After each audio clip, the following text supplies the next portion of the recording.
Bienvenue dans Smart Bourse, votre émission quotidienne sur Smart for Change pour rester à l'écoute des marchés chaque jour. Vous nous suivez en direct à 17h à la télévision via vos box. Vous nous suivez en live également via nos réseaux sociaux et notamment via le compte LinkedIn de Smart for Change.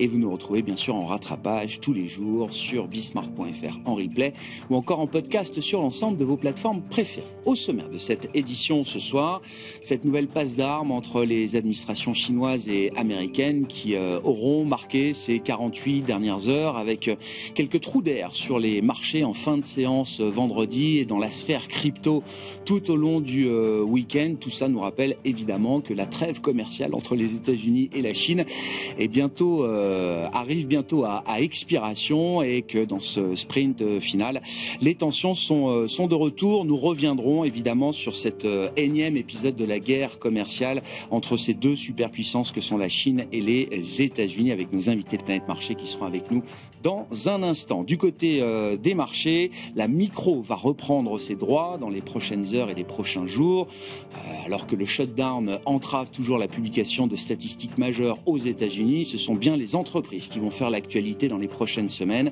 Le coup d'envoi de la saison de publication de résultats trimestriels et puis pas mal d'informations également spécifiques aujourd'hui autour d'entreprises particulières et toujours OpenAI au cœur de l'écosystème IA aux États-Unis. OpenAI qui multiplie les partenariats et les deals à plusieurs dizaines de milliards de dollars. Le deal du jour signé entre OpenAI et Broadcom fait bondir l'ensemble du segment technologique aux États-Unis, notamment OpenAI qui a déjà signé pour plus d'1 trillion de dollars de deals depuis le début de l'année avec des Nvidia, AMD, Oracle ou encore Broadcom désormais, et les publications d'entreprises qui nous permettront également d'en savoir un peu plus sur le secteur bancaire dans les prochains jours aux États-Unis. Pauline Gratel vous apporte plus de précisions dans un instant. Et puis le dernier quart d'heure de Smart Bourse, comme chaque lundi, est consacré à la vie politique et économique américaine. Nous reviendrons notamment avec Pierre-Yves Dugas, notre correspondant américain, sur ce shutdown qui se durcit et qui s'éternise aux États-Unis.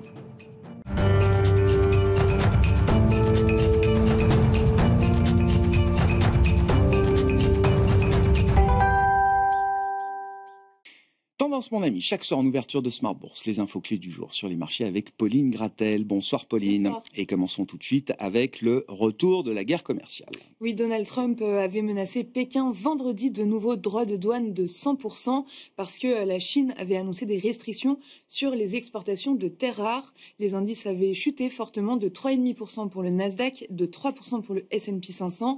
Le Bitcoin avait perdu 10%, mais aujourd'hui, l'atmosphère est plus respirable. Et good cop, bad cop, on commence à connaître la technique et l'art du deal de Donald Trump qui a fini par poster dimanche sur son réseau social un message pour rassurer les investisseurs. Oui, il a écrit « Ne vous inquiétez pas pour la Chine, tout va bien se passer ». Les indices tentent donc de rebondir en Europe, mais la hausse s'est essoufflée, notamment pour le CAC 40 qui gagnait près de 1% avant de revenir à l'équilibre autour de 7900 points.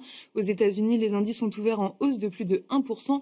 Pour le Nasdaq, le S&P 500 et le Russell 2000. Cette séquence du week-end a généré également quelques mouvements sur les marchés obligataires et les rendements obligataires se sont détendus. Oui, les marchés obligataires américains sont fermés aujourd'hui, mais le rendement à 10 ans est retombé autour de 4,05% vendredi à la clôture, en baisse de 10 points de base après les menaces de Trump.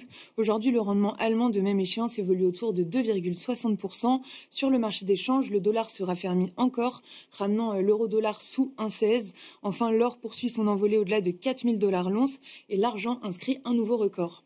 En France, le gouvernement de Sébastien Lecornu II entre en fonction aujourd'hui. Oui, Sébastien Lecornu indique que la mission du nouveau gouvernement est de donner un budget à la France avant la fin de l'année. Première échéance demain avec la déclaration de politique générale.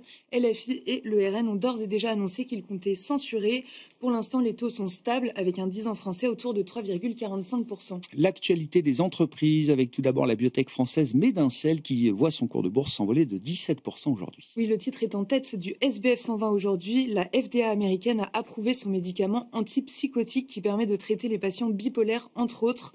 Le même traitement était déjà approuvé aux États-Unis pour traiter la schizophrénie. À l'inverse, Nexans chute lourdement et s'affiche comme bon dernier du SBF 120 aujourd'hui. Oui, le titre plonge de près de 10% après l'annonce du départ de Christopher Guérin, le DG, et la nomination d'un nouveau directeur général.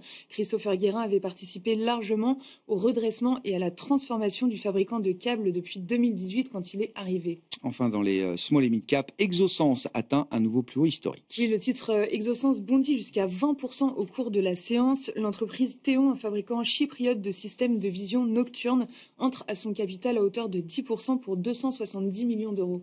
Quel sera le programme de demain à l'agenda pour les investisseurs, Pauline? Demain, top départ de la saison des résultats. On attend les banques américaines avec JP Morgan, Wells Fargo, Goldman Sachs, Citigroup et BlackRock. En France, les regards seront tournés vers les résultats de LVMH après la clôture.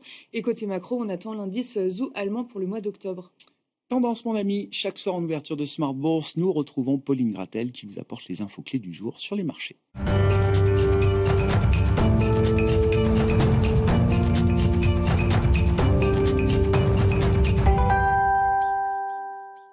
Trois invités avec nous chaque soir pour décrypter les mouvements de la planète marché. Sébastien Paris-Sorvitz est à nos côtés, le directeur de la recherche de LBPM. Bonsoir Sébastien. Bonsoir. À nos côtés également Nicolas Gottsman, le responsable de la stratégie macroéconomique de la financière de la Cité. Bonsoir Nicolas. Bonsoir. Et Jacques-Henri nous accompagne, le responsable de la recherche et de l'allocation multi-active de Silex. Bonsoir Jacques. Bonsoir Grégoire. Merci d'être là. Bon, c'était l'exercice du week-end, j'imagine, Jacques, pour les équipes de recherche de Silex, notamment avec votre publication, votre petite note hebdomadaire publiée le lundi matin, le paragraphe macro étant intitulé « Trump, prix Nobel de la guerre commerciale ». Effectivement, on sent qu'on se rapproche de la fin de la période de trêve entre les États-Unis et la Chine, qui doit aboutir normalement le 1er novembre, et que les discussions reprennent de manière assez vive. Quelle analyse vous faites de cette séquence-là, depuis vendredi soir, et les menaces de droits de douane à 100% sur les produits chinois qui ont été proférés par Donald Trump, et immédiatement derrière cette séquence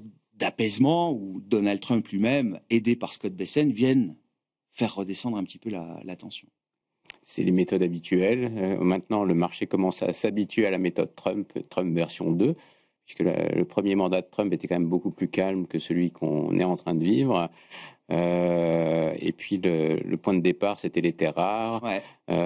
Sachant qu'il n'y a pas eu de changement, de bouleversement majeur sur les terres rares, si ce n'est que c'est un peu la façon en fait de rouvrir en fait une nouvelle fois la boîte de Pandore.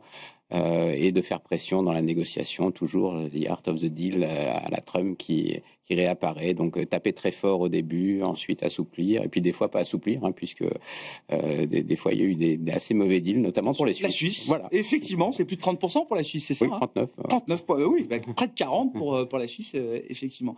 Quand il nous dit ne vous inquiétez pas avec la Chine, tout ira bien, qu'est-ce qu'il faut comprendre? C'est le dernier message qu'il a posté dimanche soir. Alors, en général, il vaut mieux suivre ses messages, hein, son tweet, son message pour dire qu'il fallait acheter le marché, c'était le point bas, grosso modo. Liberation Day. Voilà, Liberation Day. Donc là, et puis comme c'est une information publique, on ne peut même pas lui reprocher de faire du délit d'initié, puisque là, l'information est totalement publique.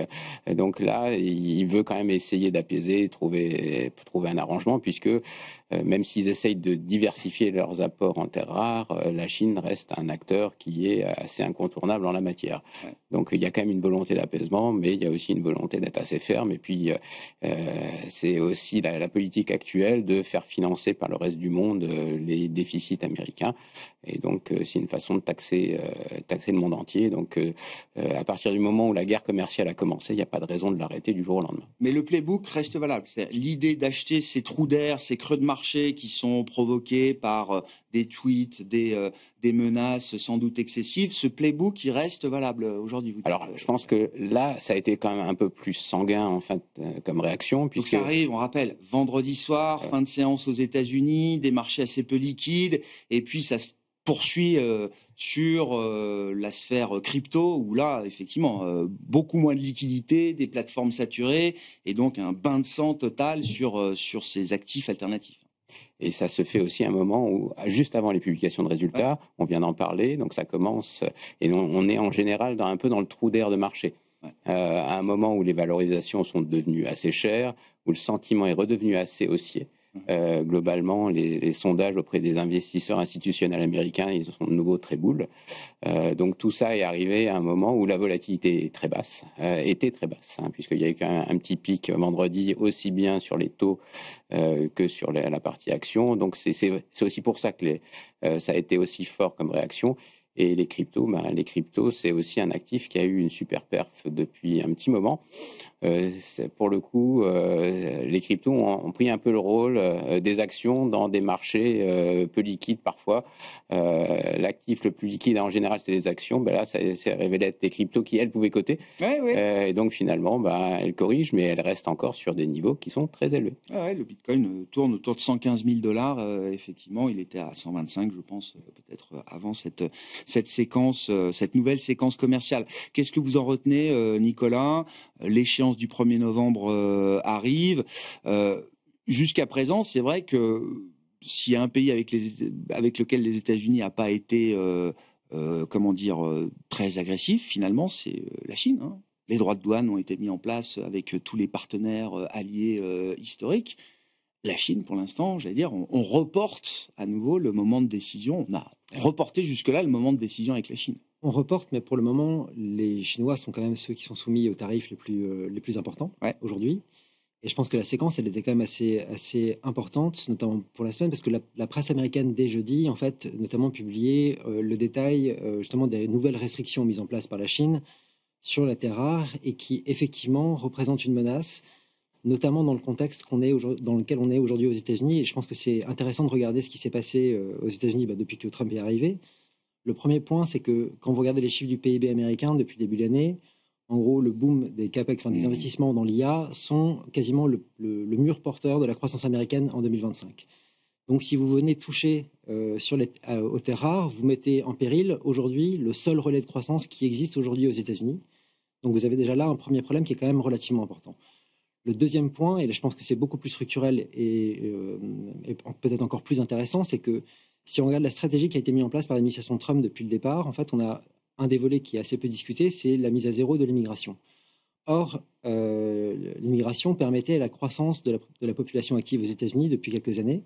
Et en fait, si vous retirez l'immigration, vous n'avez plus de progression de la croissance de la population active. Or, si vous regardez les chiffres depuis les années 50, la croissance de la population active, c'est 40% de la croissance américaine.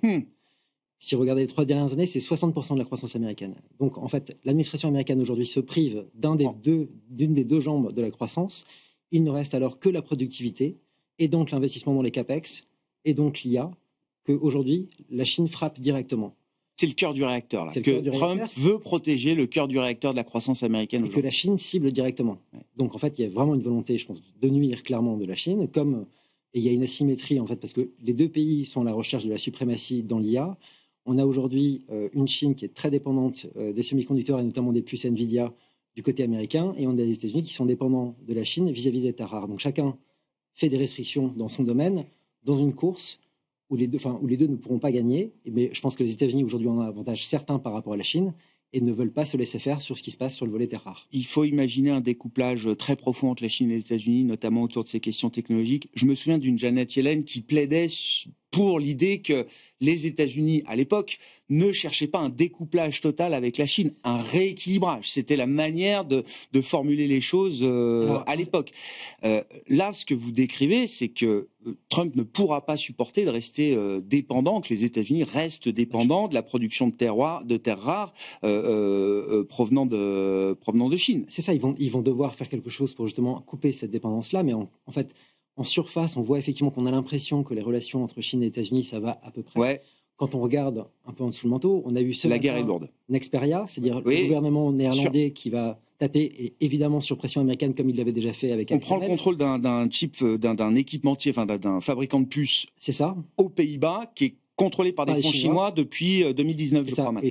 Et cette entreprise maintenant est mise sous tutelle justement pour pouvoir préserver les intérêts européens et néerlandais, avec une pression américaine très forte, comme cela avait été déjà le cas avec ASML. On a le cas argentin, où en fait la seule raison pour laquelle les Américains ont sauvé l'Argentine aujourd'hui, c'est de préserver le fait que l'Argentine puisse tomber du côté chinois si les péronistes venaient à gagner les élections. Si les États-Unis ne soutiennent pas la Chine, c'est possiblement une alternance au pouvoir, et c'est possiblement la Chine qui vient reprendre la place perdue gagnée par les États-Unis ces dernières années. Si Milley perd les élections, c'est les péronistes qui reviennent au pouvoir. Les péronistes sont très proches de Pékin et le pays tombe de ce côté-là. Et on a une volonté de plus en plus marquée, notamment en Amérique du Sud, des Américains, justement, de protéger les pays par rapport à une influence chinoise. Donc en fait, quand on regarde la situation, on voit que les actions menées par les États-Unis pour essayer de contrer la Chine sont de plus en plus importantes. Et je pense que la séquence qu'on a aujourd'hui entre Xi et Trump cette semaine et l'éventuelle rencontre ne fait que refléter cela. Ouais. Bon, vos commentaires sur cette stratégie américaine et le poids de l'IA aujourd'hui. Alors, le poids de l'IA dans les marchés, le poids de l'IA dans la croissance américaine. C'est peut-être, j'ai lu jusqu'à 30-40% peut-être de la croissance américaine du premier semestre. Les dépenses, plus de la moitié. Les dépenses en CAPEX, en logiciel, en équipement informatique, etc. Et même, c'est la source principale de croissance du commerce mondial aujourd'hui. Toutes ces dépenses liées à l'IA, c'est bien circulent quand même à travers le monde d'une manière ou d'une autre et participent à la croissance du commerce mondial qui va tourner autour de 2,5%, bon an mal an, au cours de cette année 2025. Ça devient spectaculaire. C'est une force ou c'est une fragilité, Sébastien? C'est une force d'abord parce que tout le monde est d'accord, personne ne sait de quoi l'avenir sera fait, mais en tous les cas, il y a une chose qu'on sait, c'est que l'intelligence artificielle est en train de changer la façon dont on fonctionne et dont fonctionnent les entreprises. Il y a beaucoup d'endroits où on va faire des gains de productivité très importants, etc. Donc, comme on le disait, aux États-Unis, depuis peu, c'est pas que depuis 30 ans, depuis peu, le premier semestre a marqué un mouvement qui sort du chaos imposé par Trump. Là, c'est vraiment une tendance lourde avec des montants colossaux. C'est soutenable, c'est pas l'histoire d'un semestre ou d'une année. Comme on le disait. Alors, la proportion que l'IA représente dans la croissance américaine, c'est quelque chose qui peut s'étendre sur une période. Et en tous les cas, elle peut continuer de façon très forte. Aujourd'hui, la dépense est tellement immense, et là, tous les accords que vient de faire OpenIA récemment sont tellement énormes que on ne va pas les faire tous les mois. Donc, mais c'est colossal. C'est-à-dire que sur la dépense elle-même, c'est plutôt 80-90% de la dépense en termes de demande. Aux États-Unis, ça vient de ça, c'est-à-dire construire les data centers, investir dans les puces très chères de Nvidia. L'énergie également qu'il va falloir utiliser pour ça. C'est notre sujet pour l'énergie, c'est des prix de l'énergie qui montent aux États-Unis. C'est le seul pays où les prix de l'énergie montent, l'électricité, parce que les réseaux n'arrivent pas à suivre pour ce qu'il faut, pour l'énergie qu'il faut donner. Donc moi, je dirais que l'IA, malgré tout ce que ça peut amener comme disruptif pour l'avenir, et peut-être le seul endroit où on comprend à peu près ce qui se passe, à ceci près, on ne sait pas si ça va être rentable ou pas, ou qui va être les gagnants. C'est la chose qu'on comprend. Sur la guerre commerciale, ou celui qui veut être le champion du monde de l'avenir, c'était déjà avant. Les Américains avaient compris que le monde de demain, c'est un monde de technologie et qu'il ne fallait pas laisser pour les Américains les Chinois gagner. Mais il y a des guerres idéologiques, il y a des pays qui veulent trouver leur place. Et ce qui est sûr qu'on a cassé le monde qu'on avait construit jusqu'à maintenant, le monde globalisé où tout le monde se parle, où les échanges sont libres. Le monde de l'efficience, quoi. Des recherches d'efficience dans laquelle les droits de douane sont très faibles, etc. On l'a cassé. Et on doit s'habituer à quelque chose de différent, quelque chose qui, évidemment, crée des frictions. Et ces frictions, on ne les a pas bien vues. On a l'impression que, beaucoup de gens vous invitent, vous disent, écoutez, la hausse des tarifs, ça ne va rien faire, pas d'inflation, ça ne va pas freiner la croissance américaine. Je pense qu'ils ont tort. Je pense que c'est un élément, il faut passer par là. Aux États-Unis, les prix vont monter, ça aura un impact sur le pouvoir d'achat des ménages, sur les marges peut-être. Sur les coûts de financement. Ça aura un impact. Maintenant, est-ce que c'est quelque chose qui va rester? Non, c'est quelque chose qui devrait se dissiper, mais ça aura un coût. Ça rajoute à celui... et on n'a pas vu le juste prix encore de ce coût. Parce que les coûts de financement ont monté. Enfin, ces frictions, elles se retrouvent quand même déjà dans les marchés, en partie au moins. Les marchés, d'abord parce qu'on le voit dans les résultats, la plupart des entreprises jusqu'à maintenant n'ont pas souffert. D'abord parce que le premier semestre, c'est celui où on a beaucoup anticipé. On a parlé des tarifs, mais on ne les avait pas vus encore. Oui. Et on ne les voit pas. Quand Powell, le président de la Fed, dit des enquêtes qu'eux, ils mènent, le plus probable, c'est que c'est les entreprises, pour l'instant, qui importent américaines, qui ont pris une partie du coup, mais ils sont en train de le lâcher. Mais ce que je voulais dire, c'est pas tellement le mécanisme et comment ça se passe. En tout cas, ça va arriver. Mais Trump a imposé le chaos au monde. Dans une guerre qui est fratricide sur l'avenir. Bon, la mauvaise nouvelle, c'est que vous voyez bien qu'on n'a jamais parlé de l'Europe. C'est-à-dire l'Europe n'est pas dans l'équation qui mène cette guerre. Mais cette guerre, elle est très complexe. Elle est très complexe parce que les États-Unis, devant la Chine, sont faibles, comme la Chine est faible devant les États-Unis. Donc, malgré tout ce que dit les triomphalismes de Trump, c'est dur de combattre la Chine. La Chine est devenue l'usine du monde pour beaucoup de produits et les Américains dépendent de ça. Évidemment, les terres rares aussi, mais aussi le cuivre, etc. Il y a plein de choses qui se passent partout dans le monde qui font que la bataille de Trump, la façon dont il mène sa guerre, va pas être simple et va continuer à contribuer à ce chaos. Je rappelle que les terres rares n'ont de rare que la capacité à accepter la pollution générée pour produire ces mêmes terres rares, mais qu'elles sont partout sous nos sols, y compris sous notre sol en France.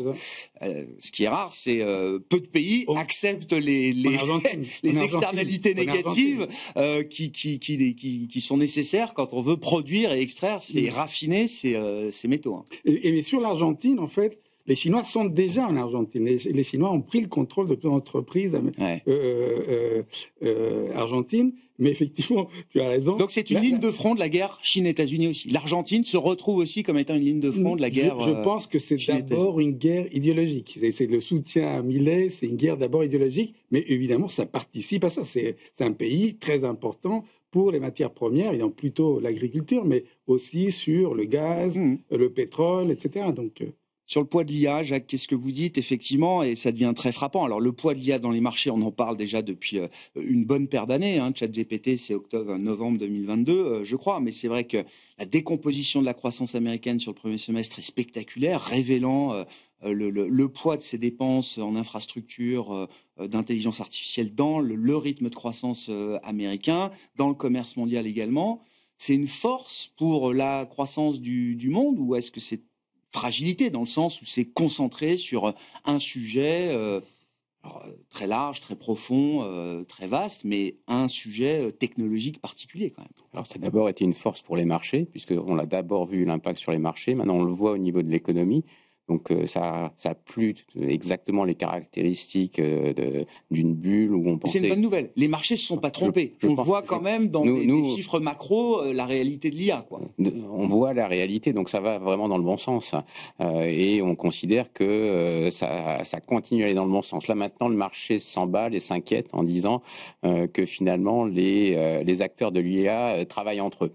Un peu comme des marchands de biens dans une bulle immobilière où on se refile la patate chaude. Une forme de circularité. La forme de circularité. Donc ça, c'est la nouvelle thèse négative en fait qui circule dans le marché. Ça, c'est le verre plutôt vide. Le verre plutôt plein, c'est de se dire que lié à ces investissements dans les data centers pour avoir cette suprématie sur la technologie, il y a des investissements qui sont colossaux, qui vont au-delà de ce qu'une entreprise classique peut faire naturellement, qui vont au-delà souvent des capacités des États. Et donc, il y a en fait des entreprises qui se regroupent, qui collaborent pour faire ça. Et puis, il y a déjà eu des précédents. Il y a eu ASML il y a quelques années, en fait, qui, il y a une dizaine d'années, un petit peu plus, avait besoin d'investissements importants, et c'était Intel, Samsung, TSMC, ses premiers clients qui avaient aidé ses clients partenaires. Donc finalement, c'est aussi ce qu'on voit un petit peu aujourd'hui, et ça va plutôt dans le bon sens. Ouais. OpenAI devient systémique de ce point de vue-là, quand même. OpenAI devient systémique, comme Nvidia l'est déjà, comme les autres big tech américaines le sont déjà depuis un petit moment, et tous ces gens investissent et avec cette course pour être le leader, le meilleur, et donc ça c'est des investissements qui sont colossaux, et que ça soit dans un mode collaboratif, c'est plutôt bon signe en fait. Ouais, bien sûr. Et ça participe à maintenir cette dynamique, et on serait bien content en Europe d'avoir une dynamique similaire. Elle n'est finalement qu'aux États-Unis. Bon, peut-être l'occasion de dire un mot de Philippe Aghion et de ce prix Nobel d'économie, dit de la Banque de Suède en l'occurrence, avec deux de ses confrères anglo-saxons. Donc, démontre la capacité à générer une croissance soutenable sur la base d'un leadership technologique. C'est ce que j'ai compris de l'idée des travaux de Philippe Aghion. Je trouve que ce qui était intéressant aujourd'hui, c'était qu'on a enfin remis la croissance comme étant un thème intéressant. Donc ce qui était déjà un peu une nouveauté, mais donc c'était très bien. Et je pense que dans la logique actuelle, c'est vraiment intéressant parce que d'une part, donc on parle effectivement de la croissance et de l'innovation. Ce que je disais avant, donc les États-Unis se coupent une jambe, celle de la croissance de la population, et il ne reste donc que la productivité. Et donc, il est assez logique de voir l'administration américaine faire tout ce qu'elle peut pour soutenir cette productivité, notamment au travers le soutien qu'elle peut apporter avec tous les deals qui sont faits dans les entreprises, les grandes entreprises. Peut-être que le petit paradoxe, justement, avec Philippe Aghion aujourd'hui, c'est que Philippe Aghion a beaucoup théorisé, notamment sur l'importance des startups et la destruction créatrice dans le rôle de l'innovation. Or, il y avait un papier de recherche vraiment très intéressant qui avait été publié par la Fed en mois de juillet dernier, en montrant qu'en fait les startups avaient assez peu participé à l'innovation aux États-Unis sur les 20 dernières années, et en fait que c'était un contexte qui était surtout celui des États-Unis des années 90. Or, depuis le début des années 2000, celles qui ont porté et soutenu l'innovation, ce sont les méga firms, les énormes entreprises, celles qu'on n'a pas en Europe. Et en Europe, on a effectivement soutenu beaucoup ce modèle des startups pour pouvoir générer ça. Mais ça commence bien par une start-up, quoi. Oui, c'est-à-dire qu'ils ont tous commencé en étant des start-up, mais elles ont pris le modèle maintenant, c'est qu'on travaille chez Google. C'est les gros qui font la croissance quand même aujourd'hui. Voilà, et on crée des start-up à partir de personnes qui sont existantes dans les grosses entreprises, qui vont être rachetées ensuite par les grosses entreprises. Et donc, on a un cycle d'innovation. Alors, ce qui est intéressant, c'est que généralement, on pensait que les grandes entreprises allaient tuer plutôt l'innovation. C'est pas vraiment si c'est produit. Et on voit ces entreprises qui dominent le monde aujourd'hui, mais qui soutiennent la productivité américaine et qui donc deviennent le premier moteur de la croissance aux États-Unis et qui vont être soutenus à fond par le gouvernement américain. Il y a plus de sujets anticoncurrentiels, on va les laisser tranquilles parce que c'était un des arguments, souvent des démocrates notamment, de dire ces boîtes-là tuent l'innovation. Elles achètent la moindre start-up qui a un logiciel concurrent ou qui pourrait leur faire de l'ombre un jour. Alors, ils l'intègrent. La conclusion de la Fed, du papier de la Fed, c'est de dire faites très attention avec la régulation, parce que justement, plus on va réguler, plus on met à risque justement ce qui va devenir le cœur de la croissance américaine pour les prochaines années. Moi, je pense que, je ne sais pas, je n'ai pas lu le papier de la Fed. Non, et Philippe Aghion, ce soir. Donc c'est un schumpeterien, c'est quelqu'un qui a étudié la croissance, c'est pas le seul. Alors le problème, ce qui est intéressant chez lui, c'est que c'est un optimiste, c'est-à-dire que Gordon, c'est un autre qui a beaucoup travaillé sur la croissance, mais qui pensait qu'il y aurait plus d'innovation technologique et donc il y aurait plus de gains de productivité et de croissance. Et lui, il a cru à la croissance et justement, il a travaillé sur ces sujets d'innovation. On lui avait même donné la charge, c'est Macron l'année dernière, en 24, où il avait produit un rapport pour qu'est-ce qu'il faut faire. On n'a pas fait grand-chose de ce rapport, en tous les cas, on ne le voit pas. En tout cas, on avait la bonne personne pour le faire. On avait la bonne personne. C'est ce que nous dit aujourd'hui la Banque de Suède. Et lui ses conclusions, si on faisait un peu de ce qu'il disait, le PIB français en 10 ans, il pouvait doubler grâce à ce que pouvait apporter l'IA. Maintenant, l'innovation a été portée par les grands groupes américains. Ouais. Je pense que la première chose qu'ils ont fait, les grands groupes, c'est créer des vrais monopoles dans plein de domaines. Et c'est pas sûr, l'histoire nous le dira, est-ce que c'était une bonne chose ou pas.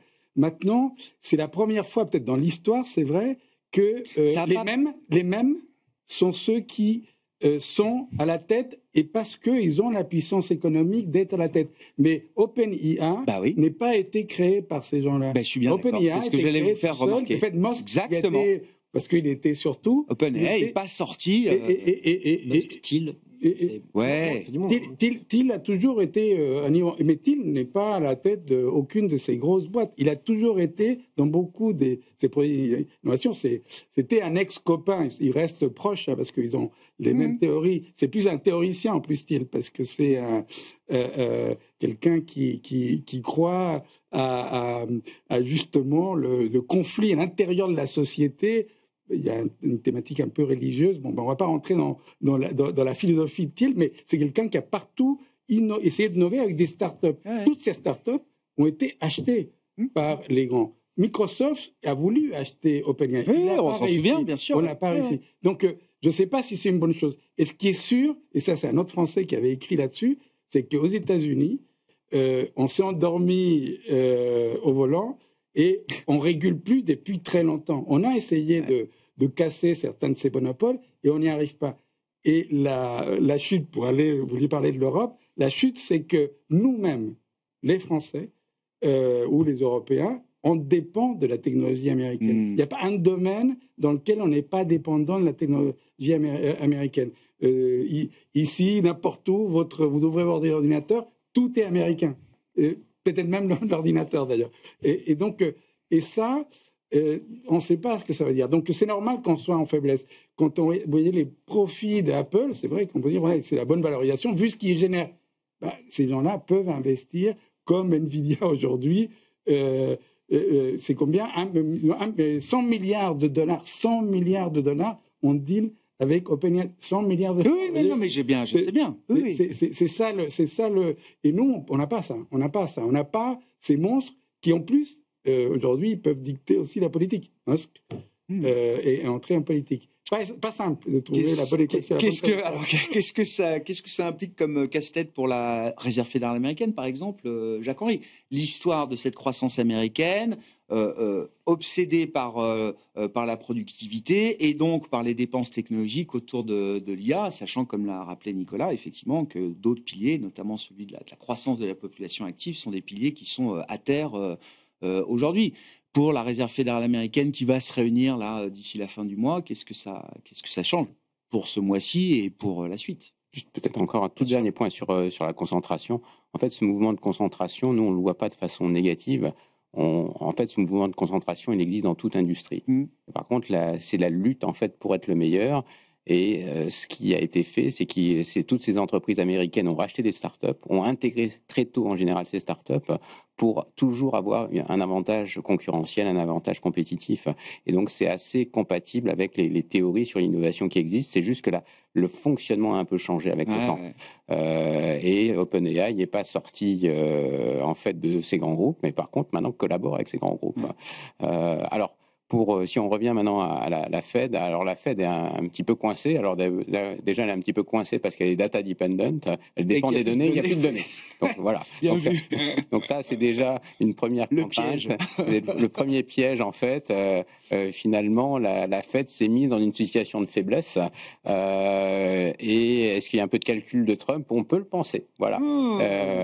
Alors par contre, il y a au moins les données d'inflation qui devraient pouvoir sortir. C'est ce qu'on était en train de se dire avant l'émission. Puisque l'inflation, ça a un impact sur plein de choses. Donc, il y a deux choses. C'est l'indexation des pensions et puis il y a aussi le paiement de la solde des militaires. Donc, il pourrait y avoir quelques efforts qui puissent être faits. Les retraités, les militaires, ça compte. Voilà, les retraités, les militaires, ça peut compter pour l'électorat. Donc, peut-être qu'il y aura un impact là-dessus. Par contre, pour la Fed, elle a baissé les taux sous pression, mais d'un autre côté, elle a aussi communiqué assez clairement pour dire que c'était plutôt du risk management, que c'était pas en fait une accélération pour baisser très fort les taux. Et pour cause, l'inflation, elle reste encore relativement élevée, et surtout l'inflation cœur. Donc on est quand même assez loin de la cible. Par contre, il y a le marché de l'emploi qui se détériore, donc ils ont trouvé un modus operandi pour finalement faire une forme de consensus, pour trouver une sorte de point d'équilibre. Est-ce qu'ils peuvent vraiment baisser très fort? Nous, on était un peu dubitatifs quand on s'était parlé, c'était à la fin du mois d'août. Le marché pouvait s'attendre à 50 points de base de baisse. Nous, on était un petit peu plus prudents là-dessus. Je pense que la Fed, et puis le rapport sur l'emploi, je crois qu'il n'est pas encore sorti. Non, voilà. Ça je vous confirme. Et le shutdown pourrait durer. Je pense que finalement, dans cette volonté de réduire la voilure au niveau de l'État, le shutdown est une façon aussi assez peut-être calculée des républicains de mettre la pression en fait pour aller pas juste simplement dans l'État profond où l'État décide de tout, mais simplement avoir un État qui soit un petit peu plus léger, qui coûte un petit peu moins cher. Bon, on verra ce qui ressort de ce shutdown. On en parlera, je le rappelle, dans le dernier quart d'heure notamment. Mais pour la Fed, vous dites, c'est rajouter un peu plus d'ombre au tableau d'une certaine manière. Ça sera plus difficile. Pour la réunion d'octobre, ça sera plus difficile, moins lisible. Je pense que ça va être plus compliqué.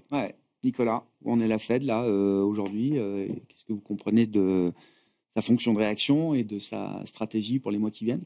Alors, je trouve que le nouvel arrivant, Stéphane Miran, donc, qui lui demande une baisse agressive des taux, et on estime que c'est effectivement le résultat de son affiliation politique à Donald Trump. La lecture de son discours vaut le coup, parce que je trouve que les arguments qu'il amène sur la table sont... pas dénués de bon sens. sont très solides. Très solides. Et notamment, il revient justement sur cette question d'immigration. Et quand vous avez en fait une économie sur les 3 dernières années qui tourne avec en gros une croissance de la population active qui fait 2 millions chaque année et qu'on passe d'un coup à 0, vous changez tout à fait de profil de croissance. Et quand je regarde les données qui ont été publiées notamment par le CBO, donc le Bureau économique du Congrès, on voit qu'ils ont révisé assez fortement leur croissance potentielle pour l'année 2025. On était à 2,30. En gros, on va passer à peu près à 1,60. Ça fait en croissance potentielle, donc c'est même pas une question de conjoncturelle. Et simplement sur l'effet de l'immigration, donc c'est quand même des choses qui sont quand même relativement importantes. Et oui, ça a un effet sur le taux d'intérêt naturel. Et donc, on peut légitimement penser que donc ce taux d'intérêt naturel a été plus élevé sur les dernières années parce qu'on avait une migration assez forte qui avait produit justement cette croissance de la population active au-delà de ce qu'on avait eu en tendance. Et on a l'inverse qui est en train de se produire là avec des estimations sur 2025-2026 qui sont à peu près analogues. C'est-à-dire, en gros, on estime qu'il peut y avoir de croissance de la population active pendant cette période-là. Et donc oui, peut-être que le R-star est beaucoup plus bas aujourd'hui. Et les gains de productivité dont vous parlez tout à l'heure, ça modifie pas l'équilibre dans l'autre sens, là? Pour l'instant, justement, on les a pas encore. Alors, pour l'instant, on n'a pas de la productivité. C'est une promesse. Pour l'instant, c'est vraiment de l'investissement dans les data centers qui vont être mis en place. Et je crois que le premier, celui qui a été commencé à être construit au Texas en juin 2024, sera mis en service seulement courant 2026. Donc en fait, là, on est en train de construire une puissance de calcul absolument énorme aux États-Unis, mais elle ne viendra en fonction qu'à partir de l'année prochaine, et ensuite on verra ce qui se passe. D'accord. Mais pour le moment, dans l'intervalle, la croissance potentielle est peut-être plus basse que ce qu'on estime. Aujourd'hui, le corollaire aujourd'hui d'une situation où on a une économie qui est tout à fait portée par l'IA, c'est d'avoir une économie, le reste de l'économie américaine qui ralentit plutôt. On a le secteur immobilier est plutôt dans le rouge, la construction est dans le rouge, la consommation est plutôt en baisse, et en fait tout ce qui dépend réellement de la Fed, elle est plutôt dans le rouge, et évidemment Nvidia n'est pas contraint par des taux, par les taux à 4% de la Fed, ça c'est pas le souci. Et donc oui, je pense que la Fed a besoin de baisser ses taux pour pouvoir soutenir un niveau d'activité qui aujourd'hui est défavorable, parce que le jour où ça va s'arrêter dans l'IA, ça peut faire mal, et on peut estimer que la frénésie qu'on a aujourd'hui d'investissement dans l'IA peut s'arrêter en courant 2026. Le jour où ça arrive, il vaut mieux que la Fed soit suffisamment avec une position suffisamment souple pour pouvoir garantir un redémarrage de l'économie qui permet de rééquilibrer la situation. Ouais. Bon, donc il y a un chemin et des arguments en tout cas pour continuer de baisser les taux, de la baisse de septembre, pour fin octobre, décembre. Déjà, ces deux meetings-là, vous dites, il y a les arguments pour continuer de baisser de 25 points de base. Le deuxième argument aussi, c'est que aujourd'hui, le CPI américain, l'inflation américaine est aussi largement portée par les prix de l'immobilier, qui ont ce qu'on appelle le shelter, qui ont un décalage dans le temps qui est relativement important, notamment parce qu'il y a une incorporation progressive de l'évolution des prix. Or, les loyers en temps réel aujourd'hui sont à des niveaux qui sont très bas. On est passé en dessous des 3%, ce qui n'était pas arrivé depuis le milieu des années 2010. Donc, ça fait très longtemps qu'on n'est pas à ce niveau-là. Et donc, on sait que cette baisse des prix dans l'immobilier va commencer à être incorporée dans le CPI et ça va porter à la baisse. Une forme d'inertie. Exactement. Et donc, les arguments sont là justement pour pouvoir avoir un profil qui soit un peu plus clément de la part de la Fed. Sébastien. Moi, j'y crois pas. Non, mais j'y crois pas parce que les arguments de Miran, en fait, c'est le paradoxe de cet homme. C'est-à-dire que il est très jeune, il est très intelligent, etc. Et il donne une série d'arguments pour se traiter le fameux R étoile. Or, les gens à la Fed, et ceux qui sont à la Fed, tous les banquiers centraux, ils savent que c'est important comme point de mire.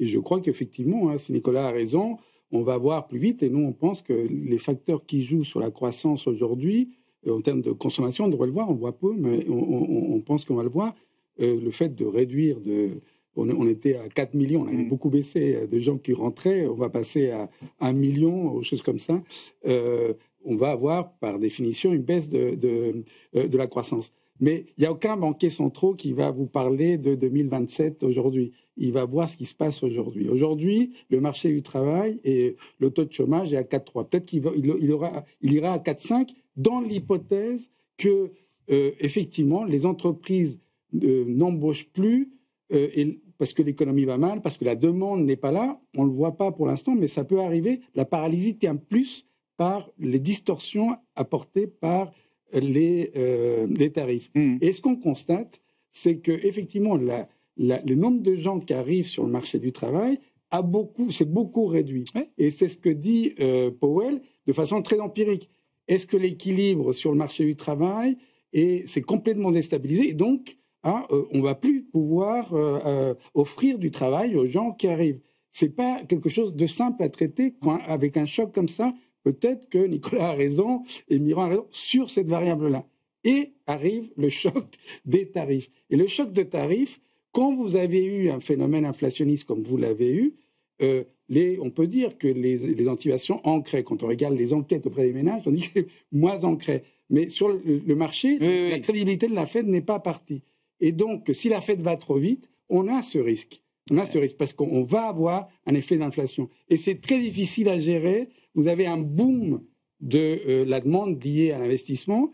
Vous avez l'inflation qui arrive par ce choc. Vous pouvez dire non, c'est temporaire. Je suis la Fed, je ne peux pas agir facilement. Et donc, moi, je pense que c'est vrai que la Fed sera plus prudente. Mais moi, je pense que là, ils vont quand même baisser en octobre pour acter le Parce que le marché l'attend déjà.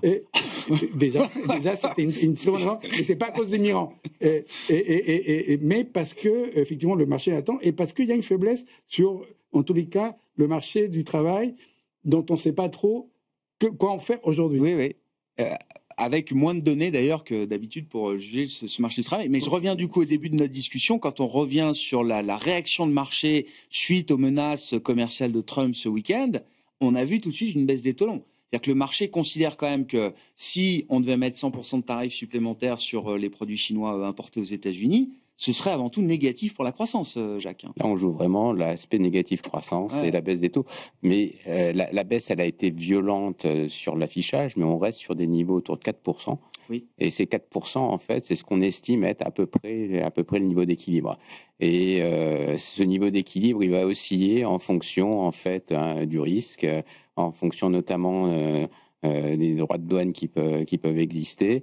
Mais ces 4%, en prenant des mesures différentes, on avait fait ces estimations il y a une année, on les a refaites aujourd'hui, on revient à peu près autour de cette cible, alors qu'il y a quelques mois, on pensait que les taux pouvaient monter à 5. Dans les discussions, ils étaient montés au-dessus de 4,5, mais on est revenu finalement sur un niveau qui nous paraît assez normal, assez conforme. Rapide question pour chacun d'entre vous, or ou argent ? Qu'est-ce qui protège le mieux et qu'est-ce qui a le plus de chances d'avoir encore de la performance devant nous là, Jacques? Alors peut-être à court terme, il y a encore du potentiel sur l'argent, mais sur la durée, on en a déjà parlé plusieurs fois. Nous, c'est l'or. Et que l'or, et rien que l'or. Voilà, il est l'or, monseigneur, parce que on a les banques centrales. Quelle distinction vous faites entre l'or et l'argent alors l'actif qui est détenu par les banques centrales, c'est l'or. Voilà, l'argent, non. L'accélération du prix aujourd'hui, pour moi, c'est plus un mouvement spéculatif, un mouvement technique, plutôt qu'une accélération en fait sur la transition énergétique qui est gourmande en argent. Donc c'est et il y a le ratio argent. La spéculation est plus vive sur l'argent que sur l'or, vous dites aujourd'hui. En fait, aujourd'hui, personne ne pensait que la hausse de l'or se ferait aussi vite. Nous, on était haussiers sur l'or depuis assez longtemps. On a essayé à un moment de jouer de façon tactique des replis. Globalement, la tendance est tellement forte et il y a une telle demande des banquiers centraux que finalement, ça n'a pas marché.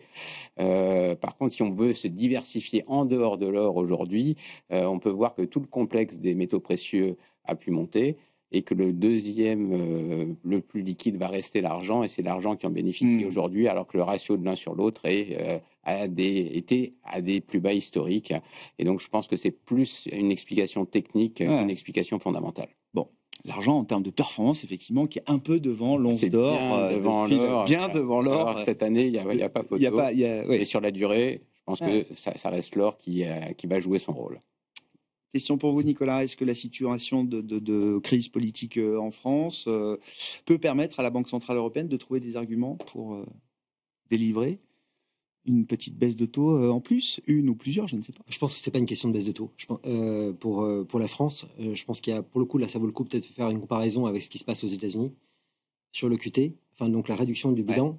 Je pense que ce que fait la BCE est tout à fait irresponsable. Elle réduit son bilan beaucoup plus vite aujourd'hui que la Réserve fédérale américaine. Beaucoup plus vite. Beaucoup plus vite. Et quand on voit d'ailleurs le comportement des taux américains depuis le début de l'année, en fait, au mois de mars, la Fed a annoncé qu'ils avaient réduit donc la réduction, enfin le rythme de réduction de la taille de ils ralentissent la réduction de leur bilan. Et ils passaient à 5 milliards par mois de treasuries. La BCE aujourd'hui est à peu près en moyenne, depuis le début de l'année, à 38 milliards par mois. Donc, si on compare ça au PIB, les États-Unis réduisent leur bilan de l'équivalent de 0,2 points de PIB par an, avec une économie qui, me semble-t-il, tourne un peu mieux que celle de l'Europe. alors que l'Europe baisse, elle, de 3% par an. Donc il y a un nœud coulant là. Il y a un nœud coulant, on va 15 fois plus vite que les Américains, alors qu'on est dans une situation beaucoup plus dégradée. Et quand je regarde les chiffres français, c'est un scandale. C'est-à-dire que depuis le mois d'avril, le montant des titres vendus, laissés arriver à échéance par la BCE est plus important que l'ensemble de ce qui a été fait aux États-Unis. Ce qui n'a littéralement aucun sens. Pour la France. Pour la France, oui.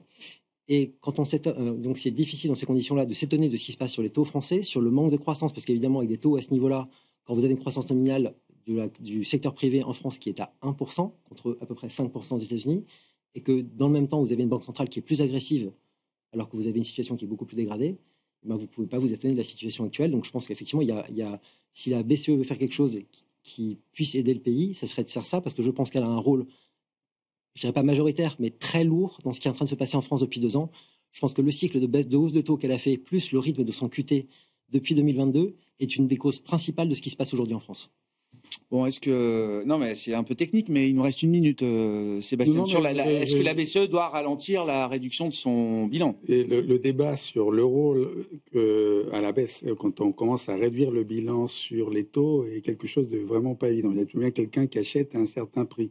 Mais Nicolas a peut-être raison que ça joue. Moi, je crois pas. Je crois que ça joue beaucoup quand on fait le contraire. Ça influence, ça crée de la liquidité. Donc quand on achète, okay. Donc les distorsions quand on le défait peuvent être importantes, mais je ne crois pas que ça soit le plus important. Et de fait, toutes les banques centrales voudraient sortir de ça et arriver à un niveau de bilan qui soit adéquat pour que l'économie continue à fonctionner.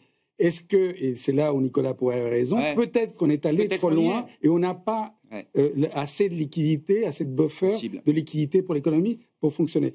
Mais le niveau lui-même des taux, je ne suis pas sûr. Non, c'était bien. Est-ce que la corrélation est-ce que c'est ça qui fait que les choses sont graves ? Je pense que le manque de croissance française, et de fait l'immobilier commence à repartir, et c'est bien les taux qui doivent le faire. Et nous, on s'attend à qu'il fasse un petit geste. On s'arrête là pour le débat sur la France, mais c'est un débat permanent, évidemment, et bien volontiers dans cette émission. Merci beaucoup à vous trois, Sébastien Paris-Horwitz, LBPM, Jacques-Henri Silex et Nicolas Gutmann, la financière de la Cité.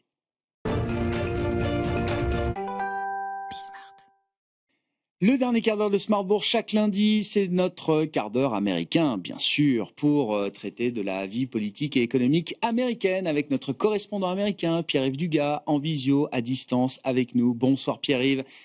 Merci beaucoup d'être là, Pierre-Yves. Tout se passait bien dans cette bromance entre Donald Trump et Xi Jinping. Les 2 hommes se respectent, les 2 hommes sont à la tête d'une superpuissance.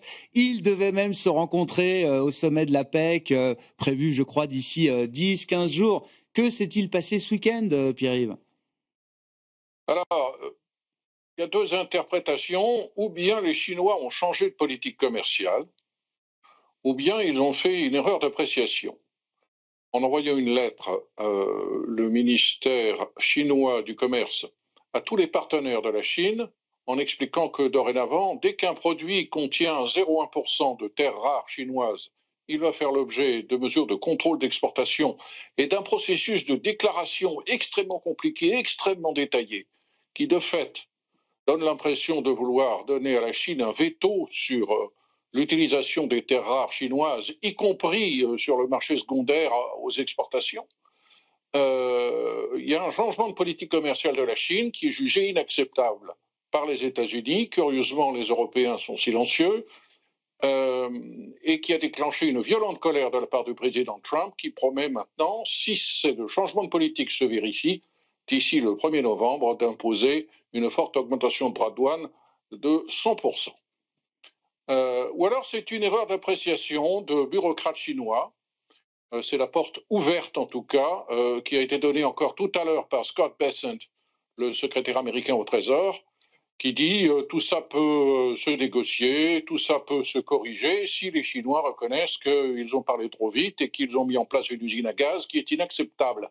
Cela dit, je dis usine à gaz, mais lui, il emploie une autre formule qui nous montre bien que Scott Bessent, qui est un homme calme, qui est un homme posé, qui est un homme très diplomate et très prudent, n'est pas du tout content et qu'il partage la colère du président Trump, puisque Scott Bessent tout à l'heure a dit « Les Chinois ont pointé un bazooka sur la chaîne d'approvisionnement industriel de tous les pays du monde. C'est inacceptable.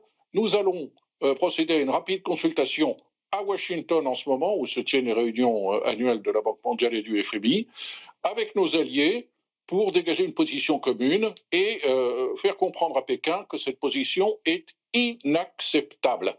Ce que redoutent en particulier les Américains, c'est que la Chine, par une sorte de porte dérobée, introduise des contrôles aux exportations qui, par exemple, rendront impossible à l'industrie européenne de fabriquer des armes pour les livrer à l'Ukraine. Cette affaire de contrôle des terres rares va très très loin. Ouais. L'affaire effectivement est assez profonde. C'est pas nouveau, hein, ce sujet des terres rares, et je le rappelle à chaque fois, la seule rareté de ces terres rares, c'est que peu de pays acceptent les externalités négatives, autrement dit la pollution générée par leur production, leur extraction et leur raffinage, et que la Chine a pris cette place évidemment pour l'ensemble du monde aujourd'hui. Autre situation de blocage, Pierre-Yves, qui s'éternise, le shutdown rentre dans la deuxième semaine, si je dis pas de bêtises, de paralysie budgétaire et administrative aux États-Unis. Alors, en l'occurrence, c'est assez facile à calculer. Nous sommes le 13 octobre, je crois. Ça a commencé le 1er. Donc, 13 jours de blocage.